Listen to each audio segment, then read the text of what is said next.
You know, Therese, it kind of amazes me how intelligent, or I should say fairly intelligent people can do dumb things. Yep. Yep. And you know what I'm talking I think about. we have a story to tell. Yeah, so, yeah. Yeah, so the other day we were getting ready to go meet Tony and Chris McFadden, so we're heading to Teen Our Challenge. guests for this weekend, yeah. So we had to sort of rush out of here, but we wanted to wash our car before we started, right? Yep, that's so right. I said, yeah, we have time. Go ahead and wash the car. So we went into the auto where we have a monthly subscription. We use that in the and wintertime, we, yeah. pulled in. We were getting ready to go. Actually, I hate going through those things because I don't like it's claustrophobic to me. But I was in the car. And we're going through the car wash. We're in the car. And I'm distracting myself by reading something because I don't like being in there. So I'm just reading. And all of a sudden, above us, there's like a waterfall of water coming into the car. Pouring in. And I'm like, oh my gosh, what's You're going on? getting wet, I'm getting I thought wet. something happened to our car, like something crazy happened. Yeah. Something crazy did happen. Yes. I decided, Yes. you know what, we're going to pull out of here in a moment, and I want to get my sunglasses. So I reach up so they would pull down, and I hit the button for the moonroof, and it opened, and all the water's coming in. I mean, it was pouring in like a waterfall. Yes. Into the car. Yes. And I was like, oh my gosh. And I could feel it going down my back. And Yep. so, We're both getting wet. you're reaching the car's out, getting touching, wet. touching. And if you have a moonroof, you know that button works slowly. It works slowly. It worked, but slowly. Yeah. And there's a point to this story. Yes. Yeah. So let's jump Yeah. into it here. Besides the fact that I was all wet down my You're back. wet down and one my hair side, was a I'm little wet down this side, you're a little Good thing wet. it was in the back. Yep, Yeah. we're fine. But the thing is this. Sunday I was talking about Yeah. Jesus in the boat with his disciples on the Sea of Galilee, and there was a violent storm, and for the disciples to be frightened for their lives, scared to death, it must have been some kind of storm, a Category 9, because Yeah. a number of them were professional fishermen, grew up on the Sea of Galilee. They had seen it all, been through it all, but they thought, sure, they were going down, they were going to drown.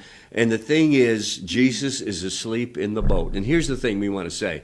If Jesus is in your boat, you're not going down, you're not going to drown. If he's in your life, in your marriage, in your family, in your business, if he's in your life, you're not going down. Jesus is in your boat. Is he in your boat?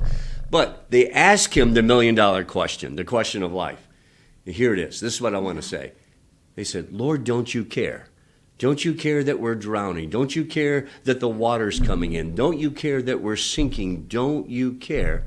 And we ask that of Jesus and our God 1,000 different ways in life, Yes. don't we? Different circumstances, different seasons that we're going through. We all do at Where are you, times. Jesus? Don't you care that I'm hurting? Yeah. Don't you care, Lord, that my heart's broken? Yeah. Don't you care that my body's in pain? Don't you care my marriage is messed up, my finances are in dire straits? Lord, really, we many times, different ways, just ask, Lord, don't you care? Mm-hmm. And there are people asking that right now, and I want to say this to encourage you. Jesus does care, absolutely. Mm-hmm. Yeah. He woke up and he stilled the storm and they made it safely. He cares. Yeah. And there's some people going through things. I thought of also Jesus later in his ministry, the woman with the issue of blood, how many years? 12. 12 long years. It's a long time. Of suffering. Yeah. And I'm sure she asked over and over again, God, don't you care? God, don't you care? She had spent all she had. She had tried everything she could do, and she had prayed and believed God, I'm sure, every day of her life. Lord, don't you care? And the thing is, I want to say to you, he absolutely cares. 12 years, she reaches out in faith one more time in faith, and she is touched and she is healed and made whole. And that's the thing. Where there is faith, miracles happen. Miracles happen. Where there is hope, there is faith. Where there is faith, miracles happen. The enemy wants to take away your hope, take away your faith if he can. He wants you to be discouraged, depressed, downcast, believing your God doesn't care. You put on the sign on my wall in my office, which I love. Faith does not make things easy. Faith makes things possible. And the thing is, I hit the button. I caused the problem. I made the mistake. I hit the button to close the moonroof, and it was closing, but it was taking longer than we wanted to take. Sometimes that happens. Sometimes things do take longer than we want them to take. But it was Absolutely. happening, and it wasn't broken. It was working. It was just taking its time. It's just how it works.